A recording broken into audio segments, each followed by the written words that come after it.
Buffalo Fanatics, what's going on? This is Pierre the Kingpin, and I wanted to talk to you today about Cigars International, which is the ultimate destination for premium homemade cigars. Known as the industry leader, Cigars International offers the largest selection, unbeatable prices, and a customer service experience that's second to none. Whether you're new to cigars or a seasoned vet, Cigars International makes enjoying cigars easy, approachable, and fun. Cigars International is the go-to retailer for all things cigars, with the biggest selection of premium homemade cigars available anywhere. Cigars International offers unbeatable deals and discounts, making it easy to stock up on your favorite or try something new without breaking the bank. With fast free shipping and their 100% satisfaction guarantee, you can shop with confidence knowing that Cigars International stands behind every order. They have good relationship with vendors that helps provide great low prices. Whether you're new to cigars or a seasoned pro, Cigars International makes it easy to find the right cigar with helpful guides, staff reviews, and expert advice. It's not just about cigars. Cigars International also offers a wide range of accessories and more to elevate your smoking experience. Check out the great deals every day at cigarsinternational.com. That's cigars, CIGARS, international.com. Use code FANATICS at checkout for 20% off your order of $50 or more, plus free shipping. Or visit www.cigarsinternational.com/fanatics, and the discount will automatically apply. Again, use code FANATICS at checkout for 20% off your order of $50 or more, plus free shipping. Or visit www.cigarsinternational.com/fanatics, and the discount will automatically apply. If you're a custodial supervisor at a local high school, you know that cleanliness is key, and that the best place to get cleaning supplies is from Grainger. Grainger helps you stay fully stocked on the products you trust, from paper towels and disinfectants to floor scrubbers. Plus, you can rely on Grainger for easy reordering, so you never run out of what you need. Call 1-800-GRAINGER, click Grainger.com, or just stop by. Grainger, for the ones who get it done. What's up, Buffalo Fanatics? Josh Allen here. Just wanted to say, go Bills. Ladies and gentlemen, it's your boy back at it again. Welcome to another edition of the Rico Report, brought to you by the Buffalo Fanatics, the number one podcast, Bills podcast for fans cited. Let's go, folks.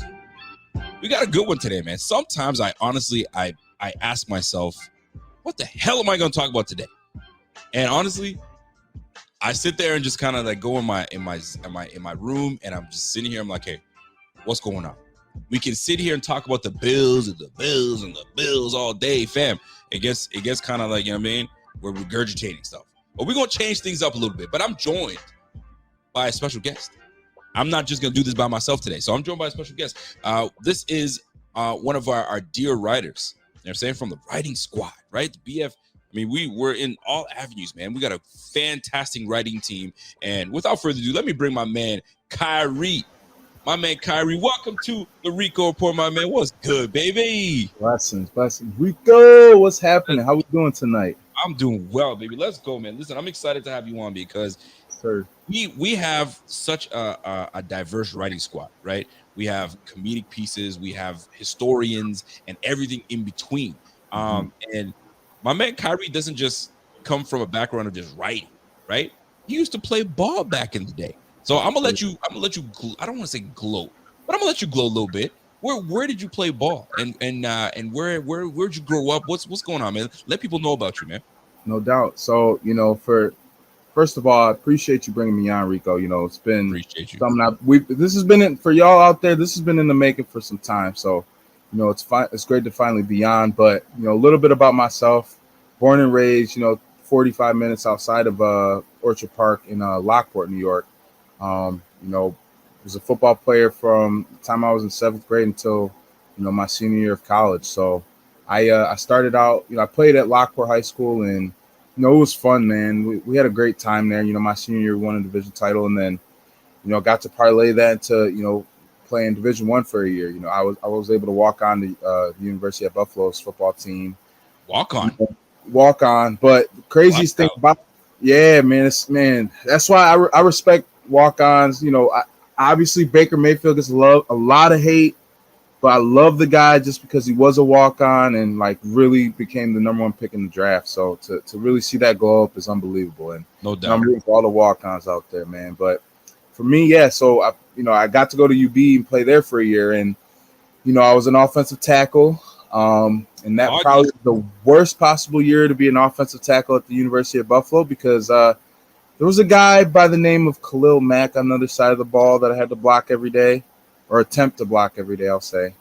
But I learned a lot from him, and it was a fun team to be around because we got to go to the Idaho Potato Bowl. You guys see the flag behind me here. Got to rep the Bulls as always.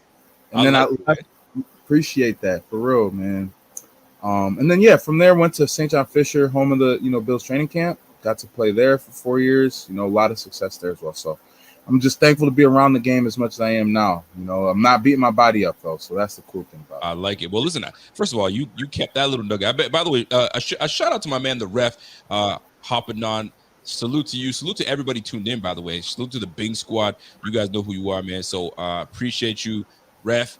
My man, the ref, comes in with another super chat. Says, "Yo, did you see Shannon and Skip saying they wouldn't take the Bills to win it all this year? 10 out of 10 times, man. Skip, I like Skip. I'm a fan of Skip, but Skip says a lot of bullshit. I'll tell you right now, man. Are you a fan of Skip Bayless? I'm conflicted because I get it. He's entertaining. But it's like, my turn. It's my turn. Oh God, my turn. Oh my gosh. And it's funny to me too, because like I was a fan of First Take when him and Stephen A were together. So I've seen Skip since I was a kid, man. And for sure, I just think, we talked a little bit about clickbait off the air. He's clickbait in a viral, or not a viral, in a visual, word of mouth sense. For sure. So that's my only thing. I get it. I respect his grind, I respect his hustle. But no doubt about it, man. Listen, in this day and age, man, it's about attracting, trying to get someone to listen to what you got to say. But when you have their ears, you better say some shit that that's lasting. You know what I'm saying? That kind of stays with them. So it is what it is. So we got a fun show for you today, man. We guys are a fun show for you guys. We're going to talk about the state of the AFC East, how the 3 teams in the AFC East stack up to the Bills. And if once you start really breaking these teams down, I wouldn't say breaking them down per se, but once you really start looking at the roster and looking at the makeup of these teams, they've done some really good things this year. And I can't even front. We'll get into all of that. But the one thing that I do want to touch on right before we start, I was listening to the Rich Eisen show, and Rich Eisen is excellent. I'm a big fan of Rich Eisen. Me too. And Car, you don't know that I'm going to ask you this, and I'm going to put you on the spot a little bit.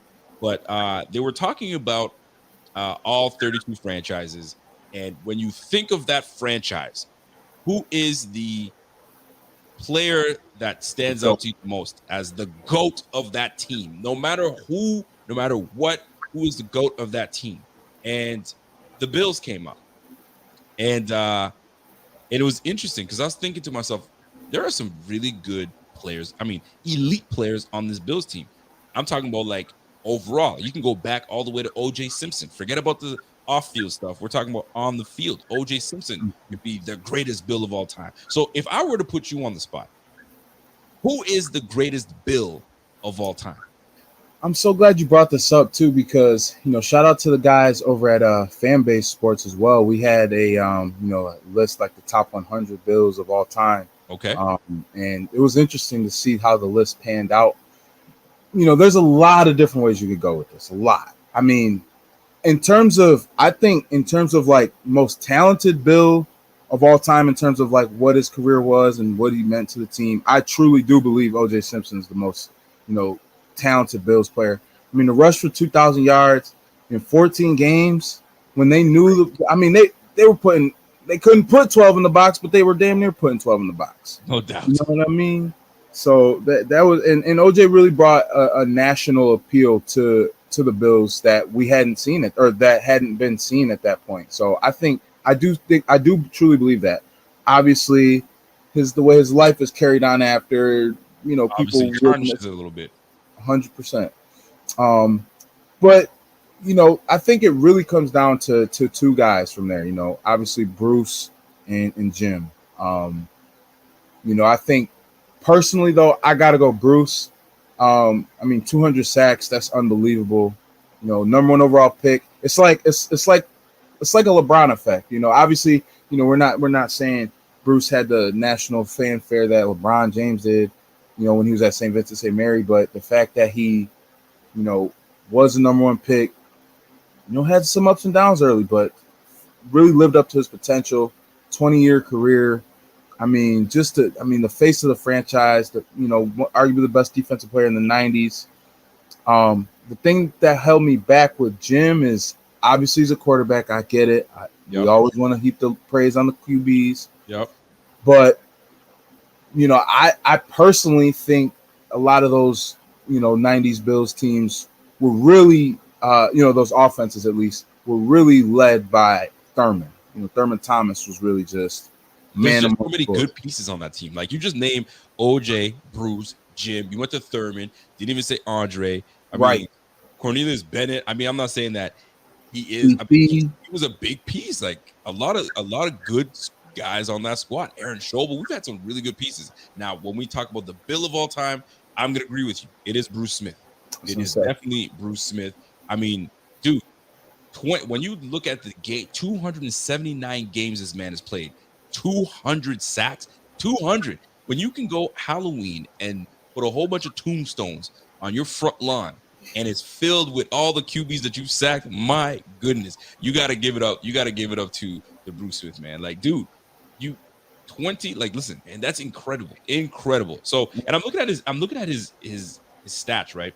And like, I'm looking 15 sacks, 12 sacks, 11 sacks. The double-digit sacks this man's had, 13, 19 sacks in 1990, right? Dude, excuse me, yeah, in 1990, he had 19 sacks. Then he follows it up a couple years after that with 14 sacks. 2 years in a row with 14 sacks. Dude is nasty. So he is the ultimate Bill of all time. However, I'm going to play this clip here. And then we go, because there was something that was said after that we're going to talk about. So let me try to play this clip a little bit, and then we'll see if it's just an audio, guys. So hold that thought here. Let me just try to get this volume up.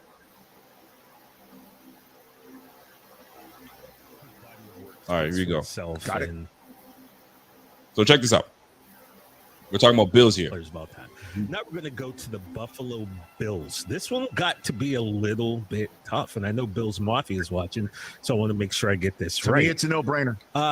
Like I said, if you were going to compile a Mount Rushmore list of Bills, you have a large group of great players, yes, including O.J. Simpson and Thurman Thomas, Cornelius Bennett. But I think this came down to two players to get this title, and I just broke it down like this, Rich and Chris and Jason. One of the players you could look at and say this guy, without question, is one of the greatest at his position. Yes.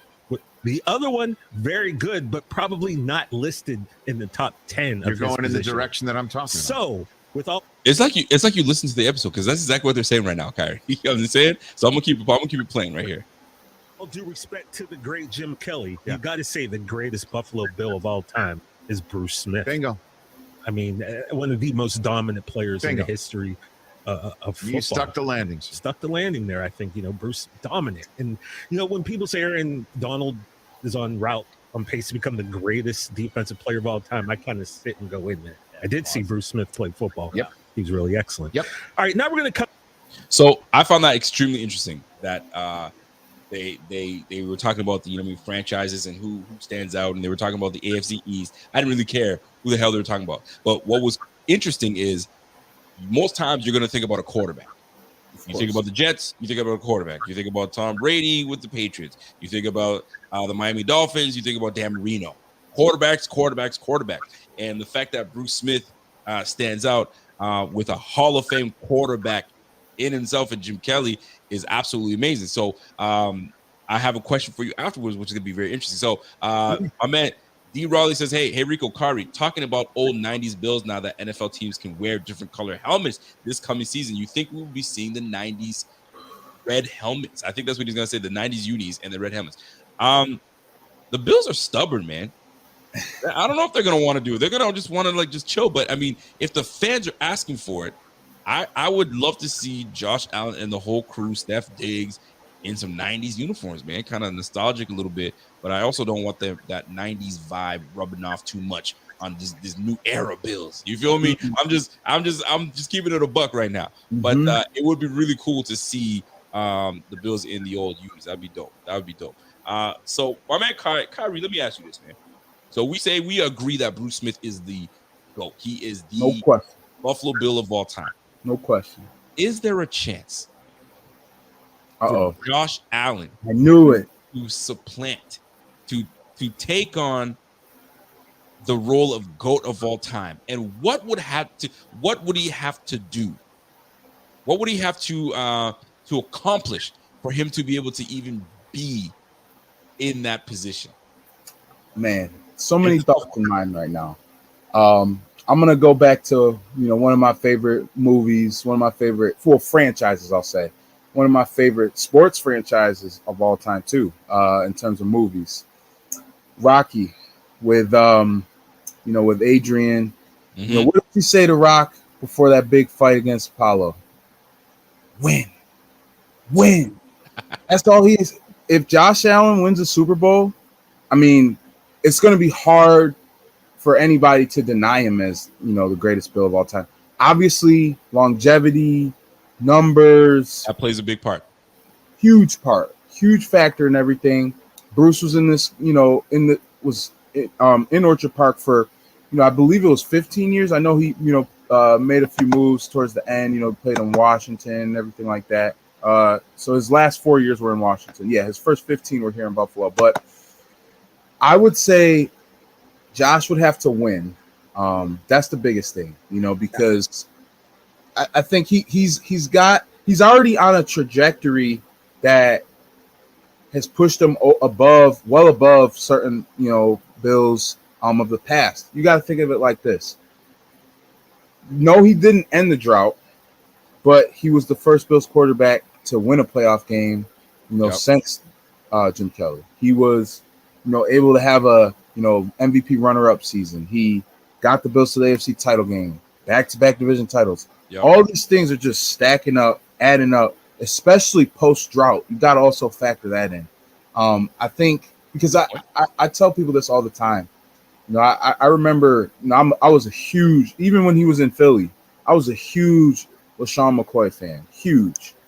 The impact that he had in Buffalo in his, 4 years, I truly believe he's a Wall of Famer because, he came here, helped change the culture, all these rushing yards, doing the hey, you know what I mean, all that. But yeah, you already know. I get it. You already know. So yes, sir. So doing all that, but also factoring in too, he helped end the drought. He was a focal point in that. I think that alone, on top of the production, on top of you all the respect on Tyrod's name. Don't you say end the drought? Tyrod was the dude to end the drought. Yes, sir. You know what I'm saying? Tyrod walked so Josh Allen could sprint, man. Hey, I like that. I like that a lot. So to me, I need to, my man Cave says, who's the new cat? The new cat is my man Kyrie. You better put some respect on his name, my man. So Kyrie, you're gonna have to turn that fan down just a tiny bit. Got you. I got you. Bit. So as you do that, I'm gonna just jump into more specifics, right? For me, it comes down to if Josh Allen is ever to become GOAT, to be able to take over Bruce Smith, and that's a tall task in itself. He not only has to win one Super Bowl. I'm sorry, it's got to be two. He's gonna have to win 2 Super Bowls for me, right? In order for him to be that guy, because 200 sacks is disgusting. 20 years of football is nasty. So 2 Super Bowls. You gotta at least have 1 MVP under your belt. If you have 2, great, and you gotta at least play 13 or more years, right? And the way these things are coming along right now, these players are like, look at Aaron Rodgers right now, look at Tom Brady right now. I mean, Wilson's looking to playing at least another 5 to 7, right? He wants to play into his 40s. So right now, I mean, it seems to be that's the norm, the way the rules are coming along, protecting the quarterbacks. I mean, we might have Josh for 15 to 20. You just never know these days, right? So if he can do those things, he might be able to supplant and be Buffalo Bill of all time. But that's a tall task because Bruce Smith is enshrined up there, man. But I figured I'd ask that question. I thought that was super interesting. So what do you guys think? In the chat, as you guys are watching this, who is the Buffalo Bills GOAT of all time, the Buffalo Bill, the one person you think of when you look at this team? And is Josh Allen on the up, right? Is he ascending to be able to put his name at least in the category, if not take over? I'm very interested in what you guys think. He's definitely got the star power. He's definitely got the love from the league and everybody else, and everybody loves this man, and he embraces Buffalo. So I'm looking forward to that, to see, you know what I'm saying, what plans out for us. And if we can win 2 Super Bowls out of this, man, dude, I'm telling you, it'd be nasty. It'd be nasty for sure. This is my only thing, Rico.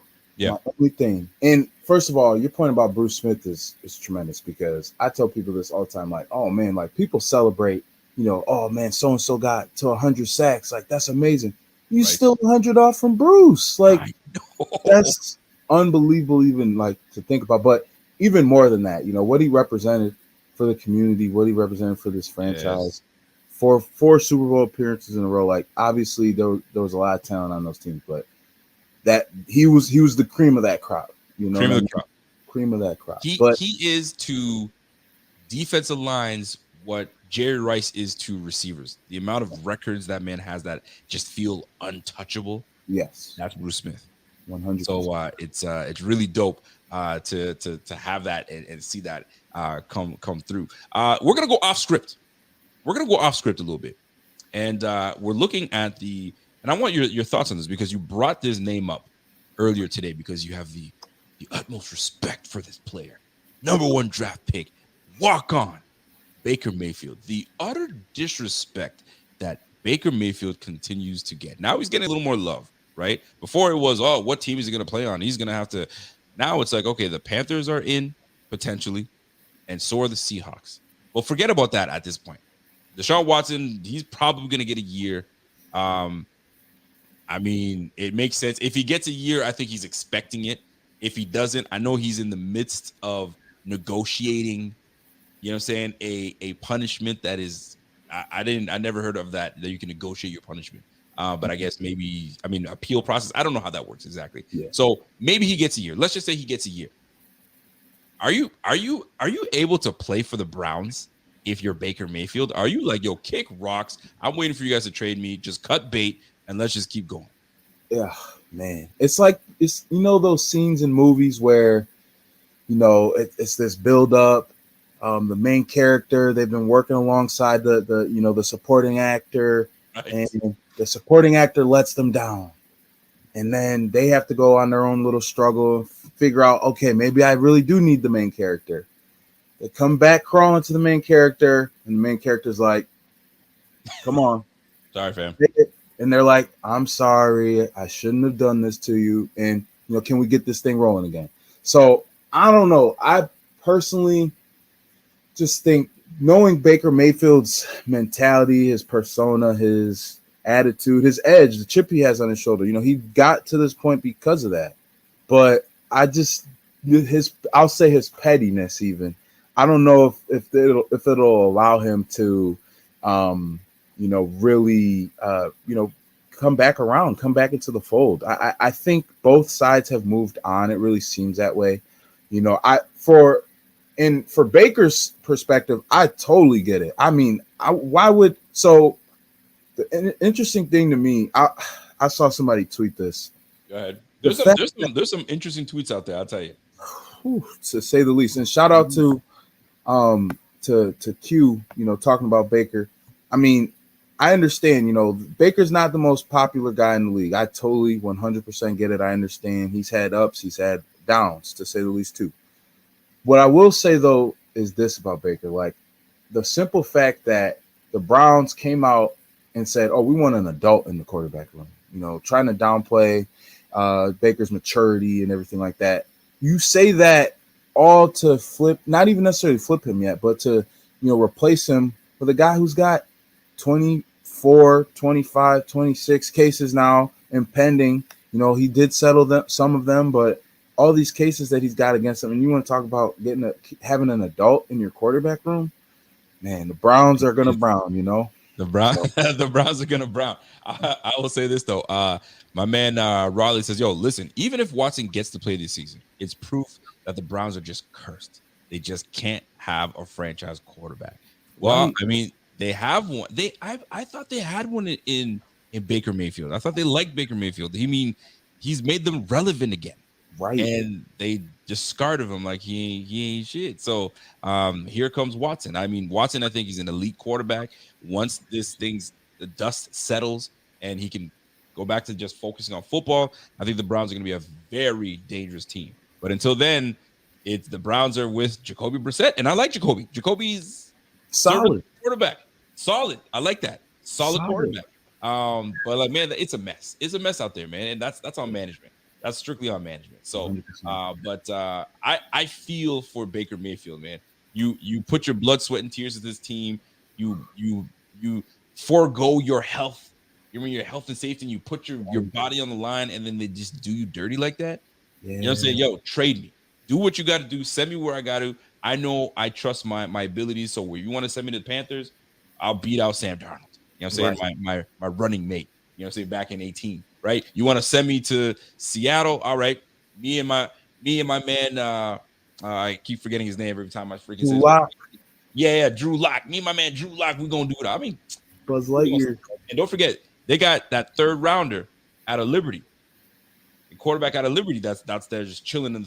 They got him in the third round. So he's just chilling. So if I'm Baker, just send me to the Panthers, man. Send me to the Panthers, and we'll see how that plays out. But I digress. We'll see how that plays out, man. So before we get into the main topic, I want to jump into your topic.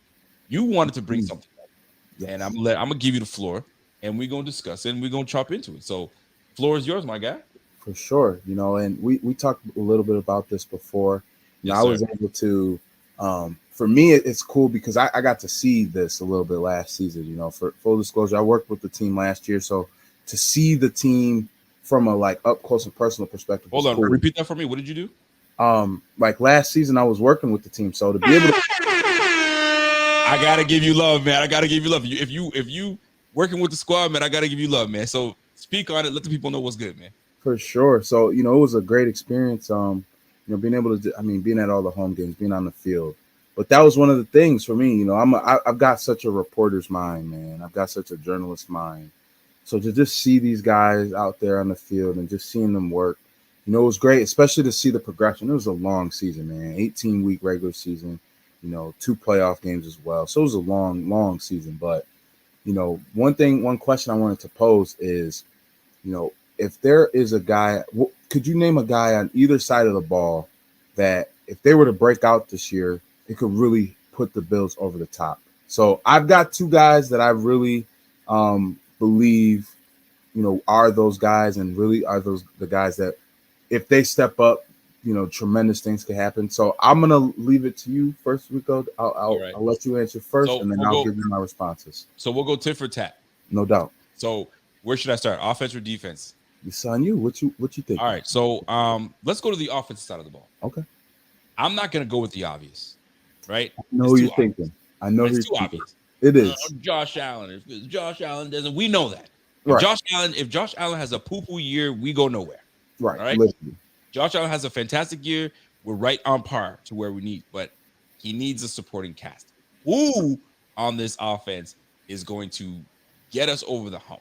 So for me, I'm sitting there looking at this roster, right?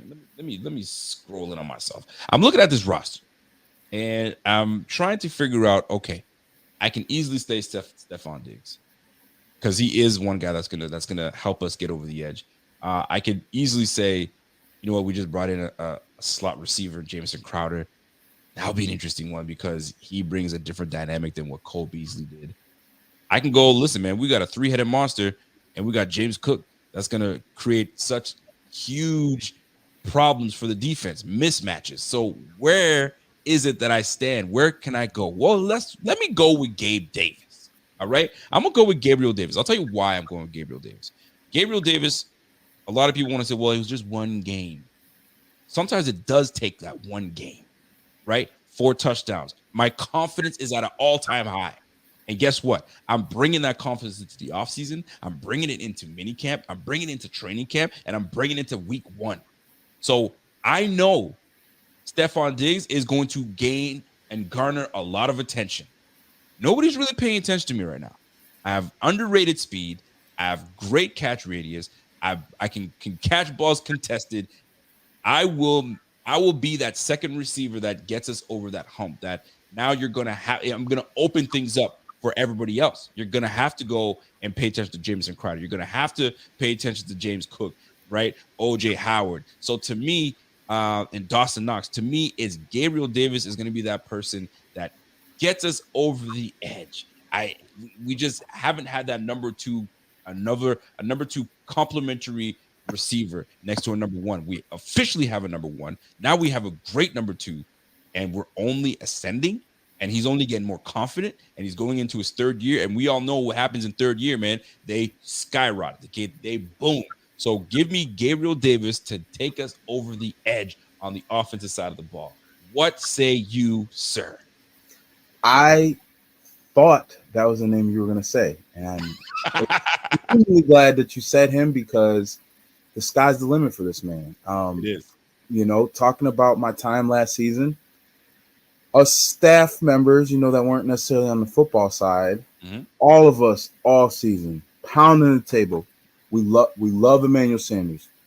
We loved Cole Beasley for what he brought. Thank you, good sirs, both of you.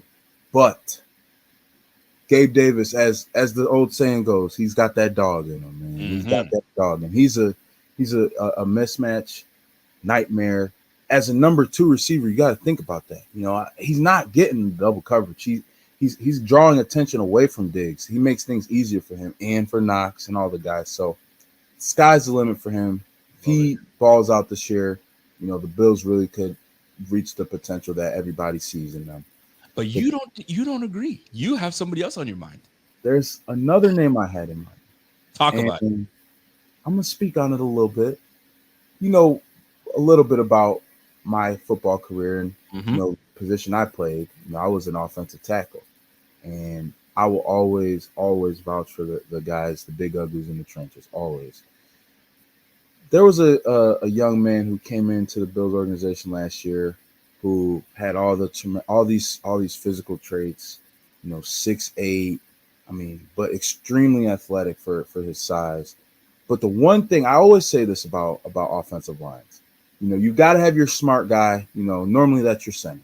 You know, normally your center is your guy who holds it down, quarterback of the line, whatever. Left tackle generally is your leader, you know, and that's what Deion's become. He's had a presence ever since he got to the Bills. You know, we already know what he's about to do. We already know that. Yes, sir.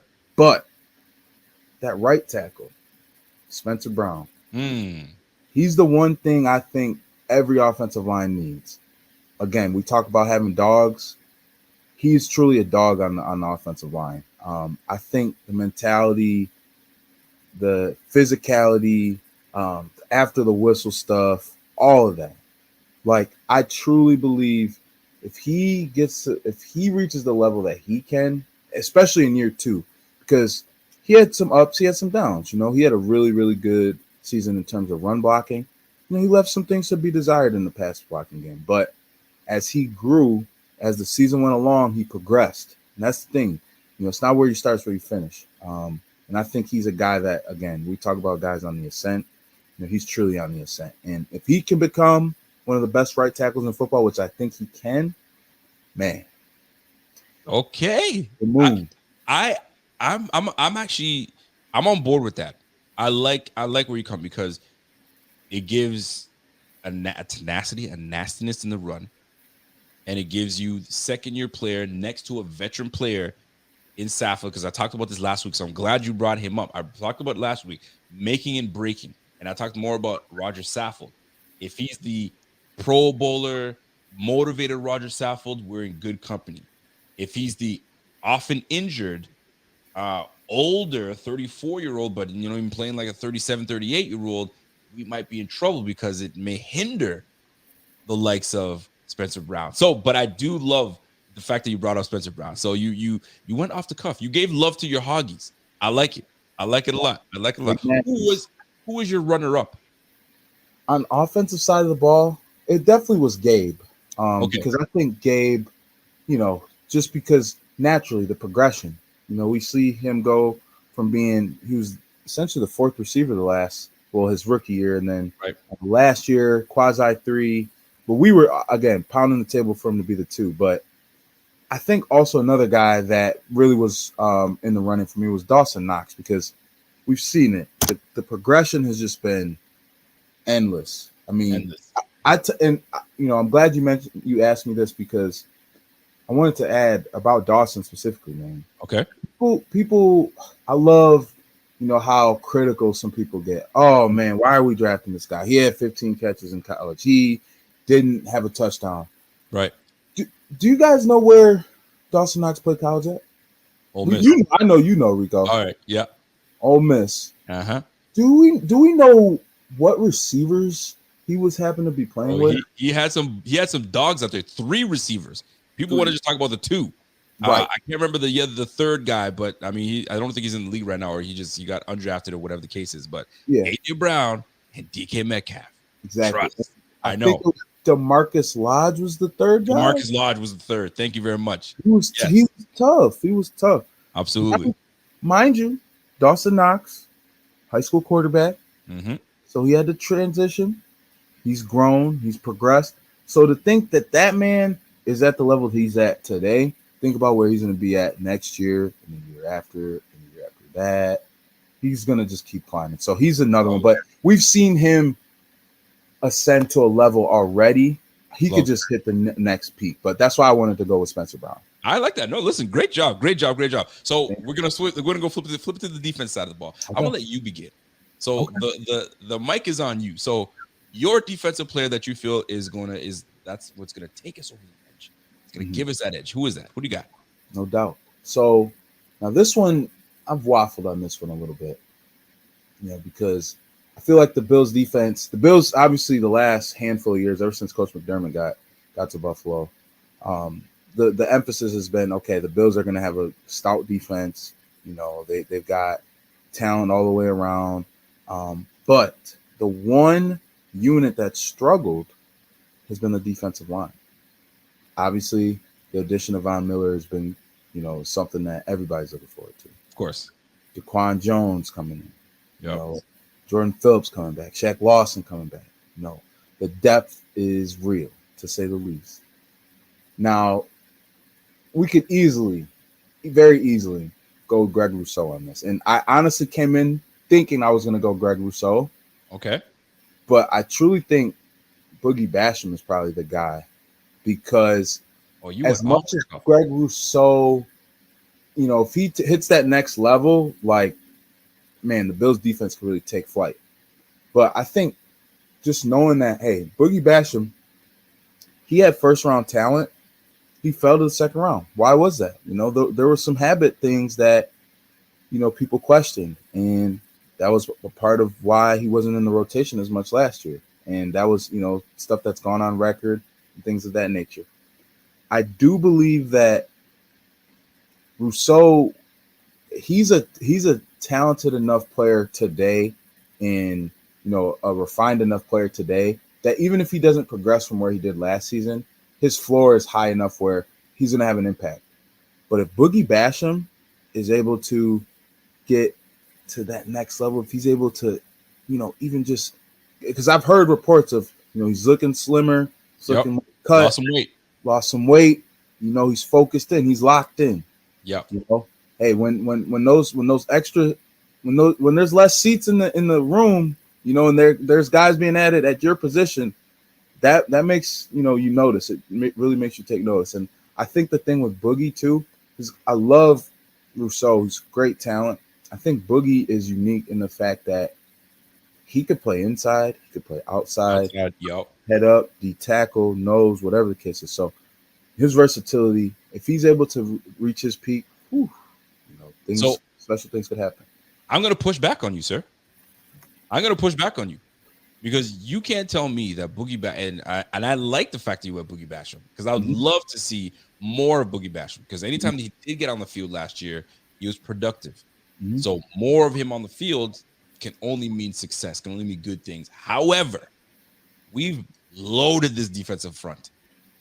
Greg Rousseau is most likely going to be, you mean the starting right? I mean the right end or left end, whatever they decide to do, opposite of Von Miller, right? I know we rotate a lot, but then how are you going to justify him he's the one that breaks us open when he's just a rotational depth piece? He's not defensive 1. He's probably defensive 2, maybe 3. So answer me that, how you feel that he's going to make us jump over the edge. I'm putting pressure on your ass. So you better explain yourself. Grease is hot right now. The grease is hot. Let's go, man. Love it, man. So no, the reason why I'm going with Boogie is because of that. Is because it is a deep rotation. He's going to be on the field. We can't deny that. Right. Now, what guy are we going to see when he gets on the field? That's the thing. Because if he's the guy that we saw last season, hey, you know what? Another rotational piece is what it is. If he's the guy that they took, in the second round, that, hey, he's got first round talent. Hey, if he had came out last year, he would have been a first round pick. All these things. Right. If they get the guy that, reaches the level that he's supposed to reach, they're not going to be saying, oh man, Boogie, rotational guy. They're going to be like, man, we got to find more ways to get Boogie on the field. You know what I mean? And I think you got to also factor in too, just knowing that obviously Von is going to have a tremendous role as a leader, really teaching the guys the ropes. It's crazy to think he went from being DeMarcus Ware's mentee to now being the mentor here in Buffalo. Right. But you got to also think, for sure. What is he, 33? He's not going to take that many. He's going to take snaps, of course. He's going to have a ton of snaps, but you want to rest those legs for the playoff run. That's most important. Absolutely. So when he's off the field, who's going to be on the field? Is that Epinesa? Is it Boogie? One of those guys is going to have to step up, and I could see it being Boogie, just from the way things have progressed so far. So I'm going to boomerang that one back to you, and ask you who you got for the defensive player that could. Well, I'll tell you, man. So before I jump into that, I'm going to jump into my guy Scott Blakely coming in and saying Boogie has had limited chances, and I agree he could come on with more time. He definitely will. See, we have a team that's loaded with defensive pieces. We have a team that I feel that you look left, you look right, you look behind you, like there's someone that is that could take over a game, right? And I don't know about you, but I'm a big proponent of game changers, game changing guys, guys that can take your team to the next level. And I play a lot of fantasy football. I don't know about you, but I'm a dynasty. I'm gonna try to get into dynasty. And if you haven't gotten into dynasty, you see that segment, I just switched it up. And I'm about to show you guys. If you guys are not jumping in on fantasy and jumping in a dynasty where you become the GM, you do all the things that you need to do to win that big prize money. Jump on it. Let me show you a little something. Don't let me talk about it. Listen to this. You've never experienced fantasy football quite like this. Unlike the other fantasy football platforms, Dynasty Owner uses real NFL salaries and salary cap, bench scoring, clutch scoring systems, and a variety of other options to make Dynasty Owner unlike any other fantasy football experience you've ever had. Do you have what it takes to be the best Dynasty Owner in the league? Download the Dynasty Owner app on the App Store or Google Play today to find out. Just like that, we're back. I had to come in and drop that for those that are interested in Dynasty. Y'all need to jump on that Dynasty. And if you guys don't have any leagues, listen, hit me up. Hit my man Pierre up. He'll hook you guys up. He'll send you where you need to go. That's where you got to be. Now, My man Kyrie put me on the spot. You see how I transition there in and out? That's how you gotta do sometimes, man. So my man put me on the spot. He says, "What defensive piece on this squad is gonna take us over the edge?" To me, it's simple. There's only one name that stands out to me: Trey White. Trey White is the piece that it takes us over the edge. Yes, we were a number one defense. Yes, we had some struggles, you know what I'm saying, early on a little bit, but then we found our footing. Levi Wallace held it down. Dave Jackson held it down. Jordan Poyer, Micah Hyde held it down, and we remained the number one defense. But I can't help but wonder if Trey White were healthy, maybe we are the number one seed. Right. Maybe we are hosting in Buffalo. Right. So Trey White coming back is such an integral piece because not only is he's a physical player, right? He will match up with your number one receiver, but his intelligence, his intangibles is everything to me, right? You have two intelligent young men in the back in Micah Hyde and Jordan Poyer. Imagine having, you know what I'm saying, Trey White next to them, right? So now when Trey White comes back with a rookie Kyer Elam, and Kyer Elam seems to be a student of the game, this defense is going to be fun. But to me, I feel that Trey White is what takes us over the edge defensively. Because if you can shut down one side of the field, Von Miller's talk is rushing from the opposite side. It's going to discombobulate the quarterback. He doesn't know where to go. So I'm really looking forward to seeing how this plays out. Now, I love the fact that you chose, you're saying Boogie Basham. I love it. I'm actually interested because AJ Epinesa was one that was like, is AJ Epinesa ever going to take that leap? I can't see it. I just can't see it. We just got too much depth. So then I'm looking at the linebacking crew. I can easily say, you know what, whoever steps up at the linebacking crew, that's what's going to make it happen. Because Tremaine Edmonds, I almost went with Tremaine Edmonds. That's the name. I almost went with Tremaine Edmonds because I think he needs to have a tremendous year. But with Trey White coming back, with Von Miller, manning the one side, and the additions of Tim Settle and Daquan Jones in the middle, that's going to shore up that defense. This defense is going to be freaking scary. I can understand why, the AFC East is loading up to take us down, which brings us into a perfect segue into the next topic. By the way, great topic, by the way. I love that you put us on the spot. So I'm going to recap it. My man Kyrie says it's going to be my man Boogie Basham on the defensive side that brings us over the edge. And on the offensive side, it's going to be Spencer Brown. He stayed in the trenches. The trenches is the theme for him. For me, I stayed on the outside. I went wide receiver Gabe Davis, and I went cornerback Tre'Davious White. I'm looking forward to it. I think both answers are excellent, and it's just a matter of time before these guys put everything together and Leslie Frazier leads these guys and gets in that damn Super Bowl, because that's what we need. That's what we need. So we're going to jump into the state of the AFCs. Are you ready, sir? Oh, I'm ready to go. You ready? I'm born ready, baby. Let's go. So we have the AFC East. If you want to win your division, you gotta prepare for your division. You got to build your team for your division in order for you to at least have the ticket punched to go to the dance. That's just the way it is. There's no ways about it. That's just what it is, right? Before I continue, by the way, do me a favor, everybody. If you guys are tuned in for the very first time and you're wondering who the heck we are, my name is Rico. My man Kyrie's next to me. You know what I'm saying? And representing the Buffalo Fanatics, this is the Rico Report. Smash that like. If you haven't smashed the like, do that for me. It's not going to hit you back. Smash that. You know what I'm saying? Not only that, subscribe if you haven't subscribed. What are you waiting for? Don't just browse and see if you can find the Rico Report. Man, hit that subscribe button and hit that notification bell. And it sounds like this if you hit it. If you hit it, it might sound like that. I don't know what kind of stuff you got there, but bang that bell so you know when your boy is live. Let's go. So back to it. Let's go. So the state of the AFC East. We're gonna start. What team you want to start off with? Oh man, how about we do this? Let's start with the team that I believe you probably believe this as well. Mm-hmm. I'm sure we can agree on this. The second best team in the division. Oh, I personally believe it's the Miami Dolphins. Oh, I like the fact that you went to the Miami Dolphins. You know what? Let's go to the Miami Dolphins. So let's talk about the additions of the Miami Dolphins. First and foremost, the Miami Dolphins, when you look at that roster, right, it's a damn good roster. We can't even hate. I mean, I've got a lot of Miami friends. I got one of my very good friends, Kevin. He comes on and he's a big Dolphins fan. And I should have brought his ass up here. He's probably listening right now. You never know. But and I got some content creator friends that are Dolphins fans that do that. I got my man TD that's doing his thing over in Miami. Anyway, they've got a really good roster, right? I'm just gonna run through a few additions that they made. They brought in Chase Edmonds as RB, underrated RB in my opinion.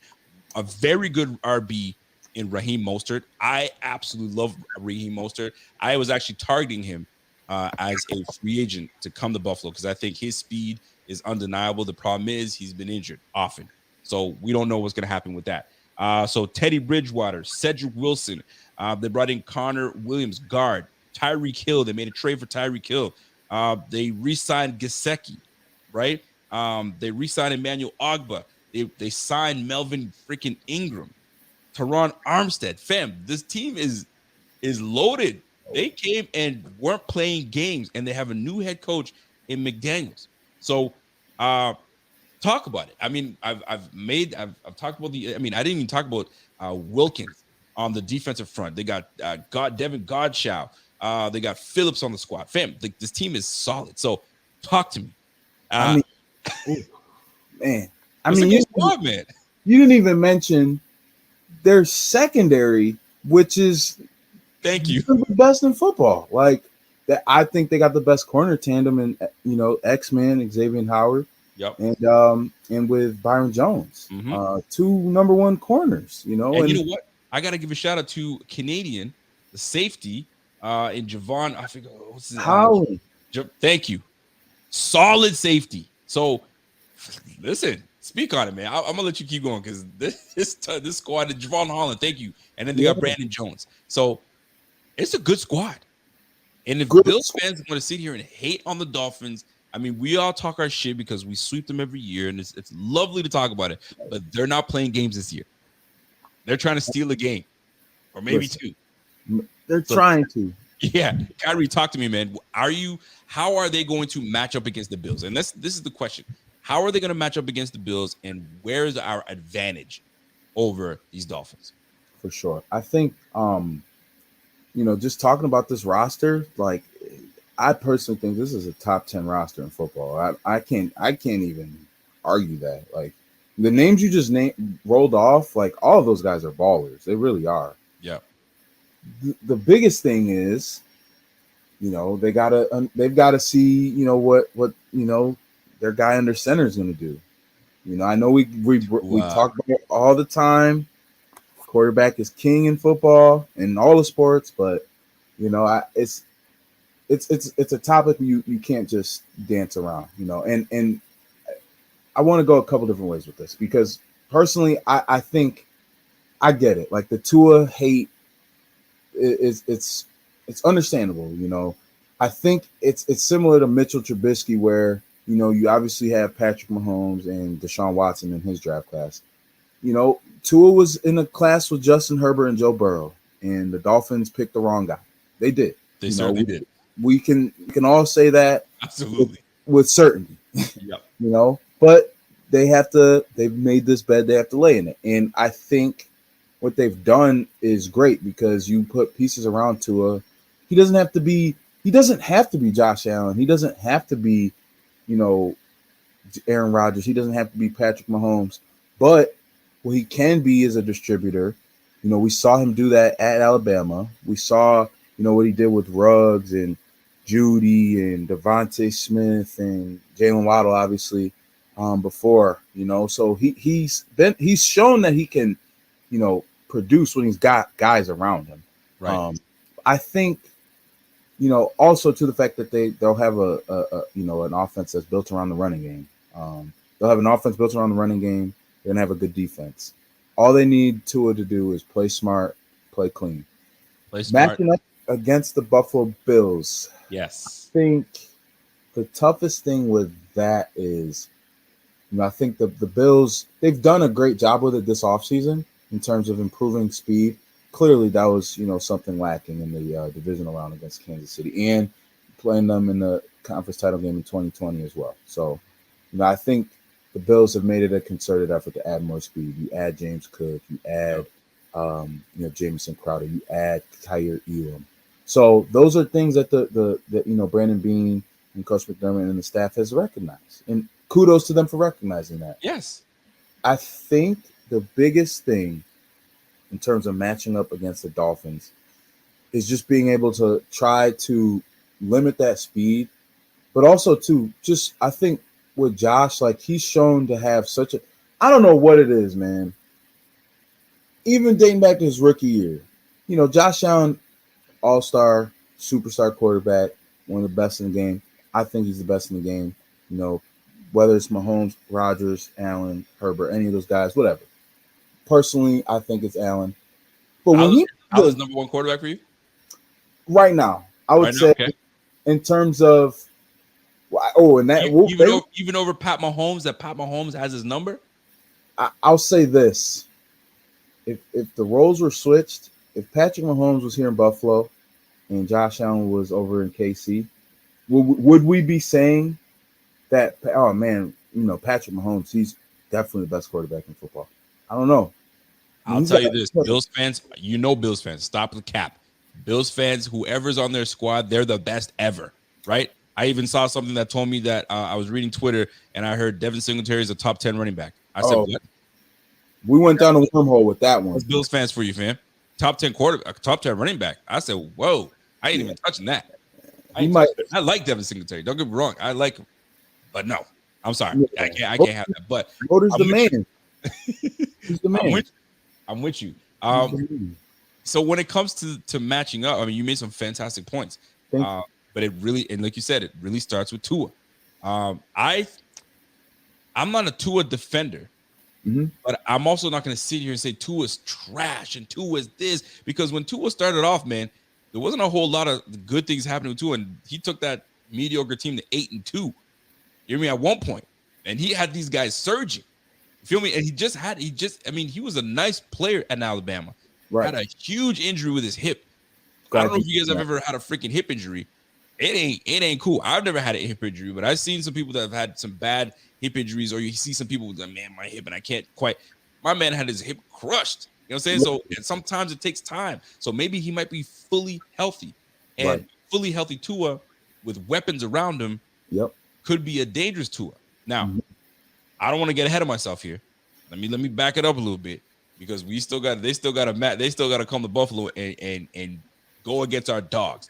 But they gave him protection, because I'll tell you this one thing: if we're gonna keep it real, name me a lineman that was on the freaking Dolphins last year that you could say Tua could trust him and stuff. No, they went and made a concerted effort in bringing in linemen to protect. They brought in Armstead. They brought in Connor Williams. Right? They brought in Greg Little. I'm looking at their line right now. Right? Eichenberg. They drafted I think last year. Yeah, so they've got some guys on the squad that's gonna really help this team out. So they're gonna match up much better than they did with us in years past. Yes. I think they got a new head coach, a new breath of fresh air. They don't have Flores anymore, and Flores was just a very good coach. But when you have two offensive coordinators, you know what I'm saying, two cooks in the kitchen, it just doesn't. I can't see how you're gonna have success doing that. So one cook in the kitchen. McDaniels is going to be doing his thing, so they're going to be a very balanced team. I'm going to see a lot of run, and you're going to see a lot of passing, short passing. So we're going to have to be on our P's and Q's, and you know what I'm saying, respect the speed that's on that. Cedric Wilson can run, Gesicki can play. Like, they have one of the better receiving crews in the league, if you think about it. So we got to give the Dolphins their props, but at the end of the day, it starts with what you said with Tua, and if we can rattle Tua, all that other stuff means nothing. Now, defensive side of the ball, I mean, bringing Xavier Howard, Byron Jones, it really hasn't really done much for us. When you're playing man-to-man, your back is going to be to the quarterback. Yeah. So guess what? If you don't have the discipline, Josh Allen's going to run for 80 on you guys, right? 80 yards that game. So you're going to have more discipline. Maybe you're going to have to play more zone. Maybe this is when we do our thing. Pick your poison. Josh Allen is just that good. But they got a good defense on the side of the ball. So I gotta give it to them, man. We'll see how the Dolphins shake this out. I think they're better than they were last year. They're gonna push us, but I think we made just as big a move that they did.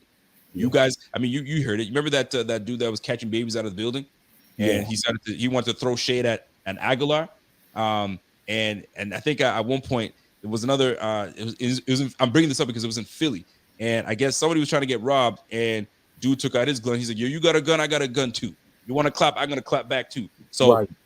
Guess what? You guys made some moves. Tyreek Hill, Cedric Wilson. Guess what? We made some moves too, bitch. You know what I'm saying? So we got Von Miller. We brought Tim Settle in. We got DeQuan Jones. So y'all can try to run the ball you want, but we're going to stuff that middle. I mean, I didn't even mention Shaq Lawson and the additions that we made. Kyrie Elam on the squad. So Jordan Poirier, Micah Hyde coming back. The squad is loaded.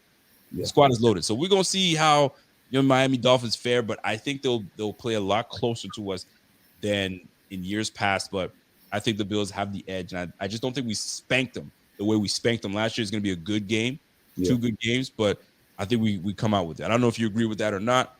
You think they steal one from us, or do we beat them twice? I think for Miami's perspective, they have to look at like, hey, we got to split with Buffalo. That's got to be in their mind, because they can't assume that they're going to sweep. They can't do that, but they are talented enough to think, hey, we got to at least get one, So I think it's fair. It really is fair. The Dolphins additions make for, an already loaded AFC in general. Sure. Just makes it that much tougher. And I hate to be that guy. I'm going to be that guy. Be that guy.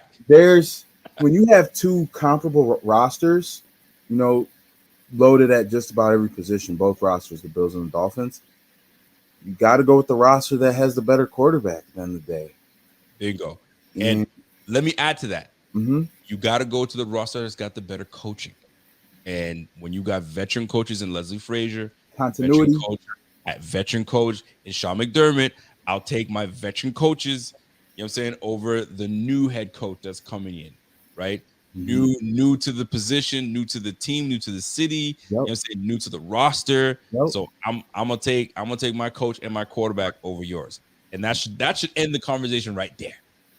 You know what I'm saying? But if anybody's gonna split, the Dolphins have to split if they want any chance of tasting postseason. You got to split with the Bills. You don't split with the Bills, you're in trouble. You're in trouble. So. You pick the Dolphins. I'm gonna go to the next squad. Okay, and it's my favorite team right now in the AFC East, and that's the New England Patriots. Ooh. The New England Patriots, man. I'm looking at their roster, and I'm just not impressed. I'm not impressed. I don't know what the Dolphins. I don't know what the Patriots are doing. It's just, it's troubling. Who is your offensive coordinator? Vacant. We don't know. We're going to give it to this guy. We're going to give it to Joe Judge a little bit of Matt Patricia. Like, what is that? You're going to give it to a guy that went to the Dolphins. They went with Matt Patricia and had some quality coaches, and you went with Matt Patricia that didn't even last 5 years in Detroit. Like, cut it out. Defensive coach. My gosh. Like, when you put a defensive coach running the freaking offense, you're going to run the ball okay? If you played ball, any defensive coach, you know what I'm saying? They predicate themselves. I've played ball for a while too. And if defense is all about stopping the run and running the ball, right? Yes. Look at Rex Ryan.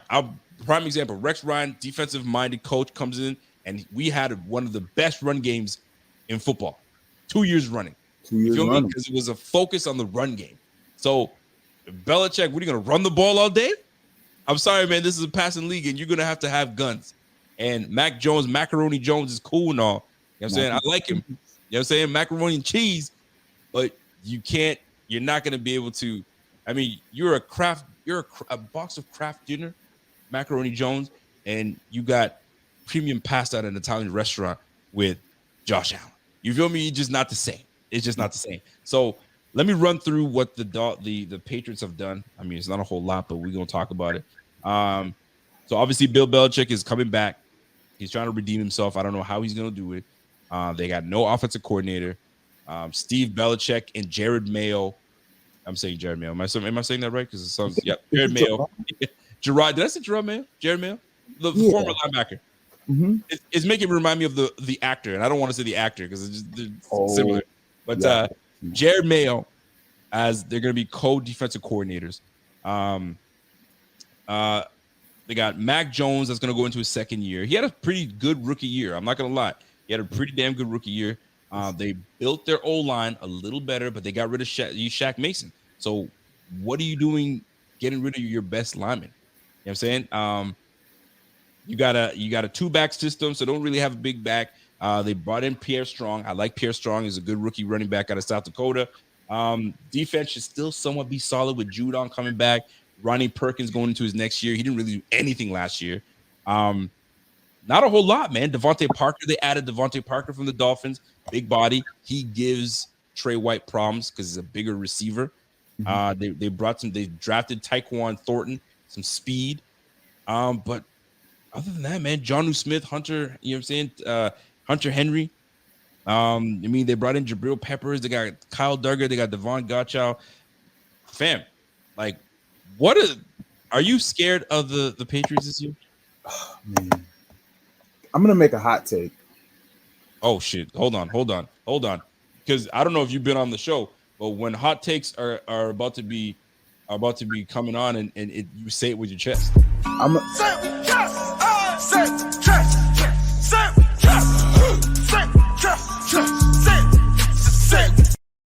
Say it with your chest, my man. I'm gonna pull his muffin cap back, Blue. Let's go. 100%. I'm not gonna lie to you. I really think the Patriots have the worst roster in the AFC East. Not even like, I wish I was joking about that, but just looking at the additions the Jets made, I know we haven't gotten to them yet. We'll touch on them in a little bit, but obviously where the Bills are being Super Bowl favorites. Miami, we just discussed all the ballers they have. And, like I said, we'll mention the Jets shortly, but I don't know. This Patriots roster is uninspiring. And the one thing, it's one thing to have, a roster that may not be as talented, because we've seen that in New England. They've done that before. Tom Brady's made chicken, salad out of chicken, what. But at the same time, that was when Josh McDaniels was, OC. That was when, Brian Flores and other names were, on the defensive staff. Now we got former defensive coordinators aiming to, aspiring to become offensive coordinators, and we don't even. It's Rico. What day is it? What's today's date? Today was the 24th of June. 24th of June. Training camp starts in roughly 1 month, correct? Correct. And we still don't know who's going to call plays for the New England Patriots. It's a mess. It's a mess. I am speechless. I'm just going to leave it to you on this. I got you. Listen, on this roster. Well, and here he is. We talked about the roster that they're going to be fielding. I'm sure. There's going to be some cuts here and there. Like there always is. They're probably going to revamp the team a little bit, but really, this is where we are. The Patriots are the Patriots, man, and how the mighty have fallen, right? And that's what it comes down to. The Patriots were the cream of the crop franchise. And I'm not saying they're a poo-poo franchise. Don't get me wrong. They're well-run.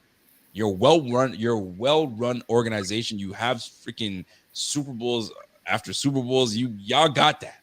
But right. It's a what have you done for me lately type of league. Right. And right now the Patriots are not ascending. You know what I'm saying? They're gonna be, and I'm with you, they're gonna be last in the AFC East. That's my projection for them. Last in the AFC East, because I really truly believe that the other two teams definitely improved. They definitely improved. And at the end of the day, what it comes down to is, can your quarterback bail your team out? Is he good enough to bail your team out? Is Mac Jones good enough to bail his team out? If you know what I'm saying, and can you go, you know what I'm saying, firepower for firepower? I'm looking at the offensive side of the ball. Devontae Parker is nice. You know what I'm saying? Nelson Aguilar is okay. Hey, I respect him. Kendrick Bourne. Tyquan Thornton, okay, rookie. We're gonna find out. You got Jonnu Smith and Hunter Henry. You're just gonna be the same squad. And if you had an offensive coordinator like, I don't know, let's just say Sean Payton, for instance, at least I can say, whoa, they got someone back there that can kind of create some things. Who you got?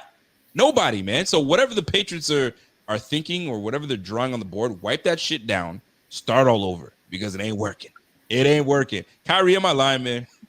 Burn it all down, please. Burn it all down. I'm just saying. You feel me? So, oh my goodness. Then the follow-up question becomes this: how do they match up versus the Bills? Yeah, they really. Let's be nice. I'm gonna switch it. Give them. Let's flip it and give them something positive. Yeah. Where is it that they can have the advantage over the Bills? That's the best way I can try to make it somewhat nice for them. For sure. I always try to look at it as like how if they were to beat them, how would that go? How would it look? Right. I would say the best thing is they still have one of the strongest running games in football. They do. Mm-hmm. You know, you got Damian Harris. People forget, man. Damian Harris had 15 touchdowns last year. Like that's really? Joke. Yeah, 15 touchdowns. No way. I gotta look that up. While you keep doing that, I'm looking that up. Damian Harris had 15 touchdowns, and you still have Ramondre Stevenson, who had a lot of big moments last year, and you know he's going to only be coming into his own as a second-year back. And you know Pierre Strong has been getting a lot of headlines throughout mini camp, OTAs, and things like that. So you know they will be able to rely on those guys. And defensively, they will still. He had 15 touchdowns last year. 15 dude. He had 929 yards. He was shy of 1,000 yards with 15 touchdowns. 15 touchdowns. Fantasy alert. 100%. Y'all better pick up David Harris. Golly. Yes. By the way, Billy Williams, put some respect on ketchup chips, because if you have not had Lay's Canadian ketchup chips, you tripping. Because I guarantee you, I get you a bag, you're going to love it. You're going to love it. But anyway, that's another conversation for another day. Those ketchup chips are fire. I will not. Had them? I've had them before as a kid. It's been a long time since I've had them. Oh, they don't know. I cannot defend the ketchup popsicle I saw this week. I cannot defend that. Ketchup popsicle. Nah, see, that's too much. That's too much. That's what I'm saying. That's too much. It's you know what else is too much? It's kind of like I saw something on Twitter. I don't know if it was on Instagram. I was scrolling through, and some parent was like, I can't get my kids to eat raisins. I can't get my kids to eat grapes, and they just don't like it, and they love mac and cheese. So what I decided to do was put both of them together. So this woman took a damn casserole, threw cheese, and I don't know how people make their mac and cheese. I don't condone this. They took a block of cheese, they put it right in the middle of the casserole, they put dry noodles around it, they poured some milk in there, they put some shredded cheese, and then this lady threw in freaking grapes in there and threw it in the oven. This is a way I'm going to get my kids to eat. No, they're going to say no more mac and cheese ever. I'm done. No grapes, no mac and cheese, Mom. Thanks a lot, Mom. Soyable.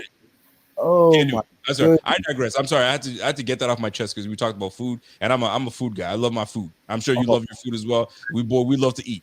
And that mess, I don't condone that mess. Grapes and mac and cheese, and you made a homemade mac and cheese, and you post that online? Girl, you better stop. Anyway. Man, I'm a foodie. I'm a foodie also. You know, yo, I meant to arrest her. Yo, arrest her and throw her under the jail. Facts. Throw that woman under the jail. Listen, shame on you. Shame on you. It's like her channel. It's like the beans, greens, potatoes, tomatoes video. It's like she threw everything into the pot at that point. Oh. Like, Karen, stay home. We ain't doing that. We ain't doing that, Karen. All right, so my bad. I digress. But anyway, I love it. Pretty much what you're saying is their strength is going to be their run game.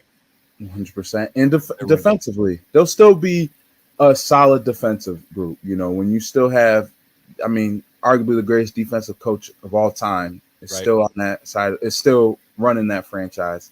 We're in such a weird point though with the Patriots. Like, you know, I do understand that, you know, Bill is still there.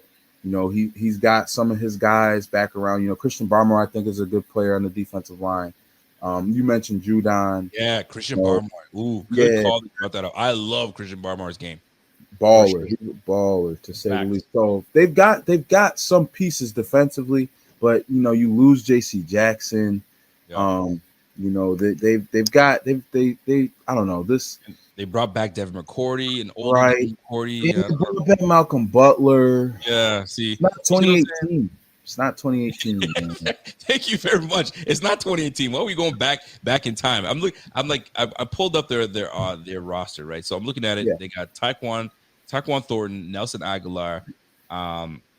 They brought back Matthew Slater. They got Devontae Parker. They got Kendrick Bourne. Kendrick Bourne was a decent player for them last year. Right. They got both tight ends. Right. They got Jacoby Myers. I don't even think he got a touchdown last year. They kept that man out of the end zone. Shame on that. You know what I'm saying? And really, I mean, Trent Brown, and this is the thing. This is the notes that I took for these guys, right? So they got Trent Brown and Isaiah Wynn. Here's the crazy part, which I don't get. So Trent Brown naturally is a left tackle. And I believe he's a left tackle. And they're now switching him and Isaiah Wynn. Isaiah Wynn is now going to go left tackle, and Trent Brown's going to go right tackle. Okay. Why? You're switching over someone that naturally plays a position. You're just going to switch it up just like that. And they asked him, "Yo, how do you feel about that?" He's like, "Listen, man, football's football. I mean, if you're right-handed and they ask you to start writing with your left, you're not going to be good at it at first, but if you take some practice, you're going to get better." His response to me, I'm reading between the line, "What the fuck are y'all doing with me, man? You know what I'm saying? I'm right-handed. Stop making me right like I'm sloppy, and you're going to make me go out there and go up against Von Miller, you know what I'm saying, and Greg Rousseau and Phillips from the Dolphins." And I didn't even get into the come on, man. Like, gee, like, I don't know what's going on with these guys, but it's like Bill Belichick is purposely doing that to Robert Kraft. He's like, "You screwed me. I wanted Jimmy Garoppolo. You made me hold on to Tom Brady, and this is what you're gonna give me? Fine." I don't know what's going on over there, but we're trying to be nice. We're trying to be nice for the Patriots. So for me, if I'm gonna be nice to the Patriots, I'm looking at their defensive side of the ball, and one thing that they do well is, I mean, not well, they didn't do well last year, is defending the run. They do pretty decent in defending the run with Matt Judon and stuff, but last year they ranked 22nd in rush yards against, and they ranked 25th in yards per carry. So there is an ability for us to gash and run all over them, but I'm sure they're going to shore that up with Devin Godchow and Christian Barmore. Now, I asked, how are they going to win against us, or how are they going to do something? They're going to need the same type of weather conditions they had last year.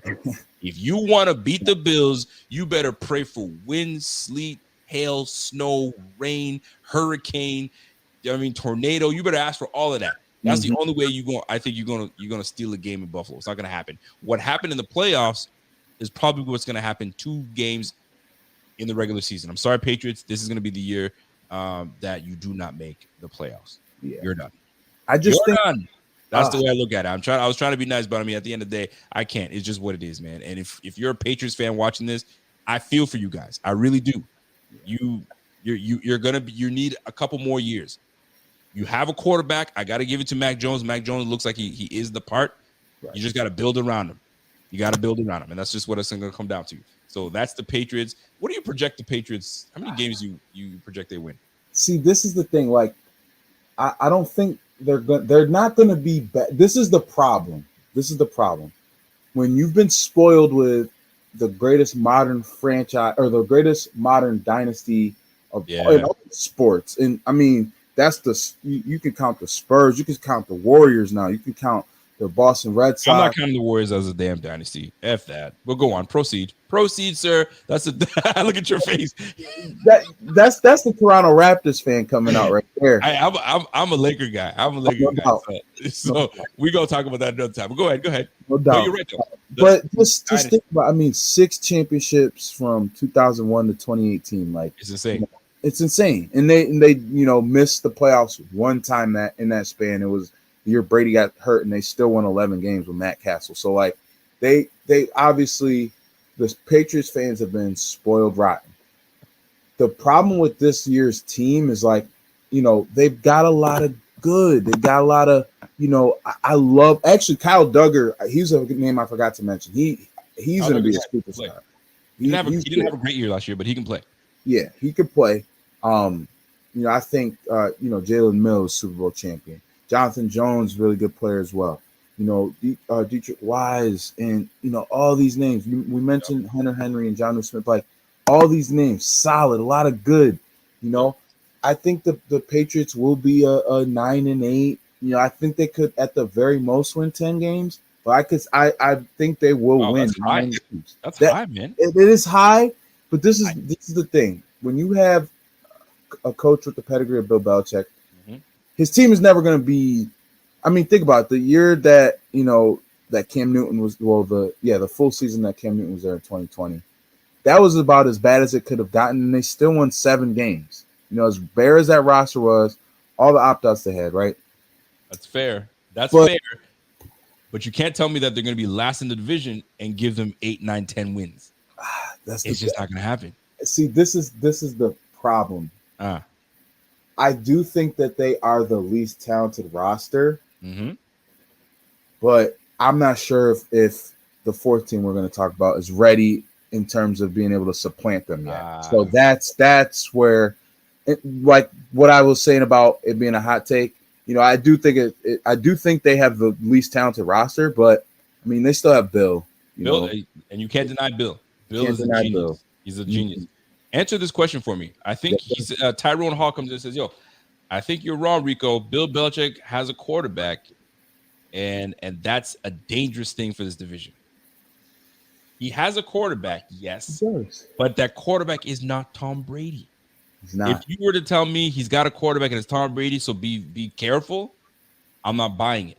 I'm not buying it. Now, if you were to go and bring me over to, I'm trying to think of a team that has a very good quarterback, but the rest of the offense is just not sure, but they have a quarterback. Who would you give me? Probably. I mean, you could argue like a Green Bay where they don't have a ton of weapons out wide. Hold on. We'll go Jaguars. Okay. Right? Jaguars. They have a quarterback. We know Sunshine can play. But we don't know about the roster. But at least you can say, I think I got something in Trevor Lawrence. You know what I'm saying? You know what I'm saying? Big time quarterback, and I'm putting pieces around him so I can kind of trust that. I don't know if I can say that about, you know what I'm saying, that team. The Patriots. I don't know. I just don't know. And especially in the division that they're in. Yes. Yeah, it's too tough for me.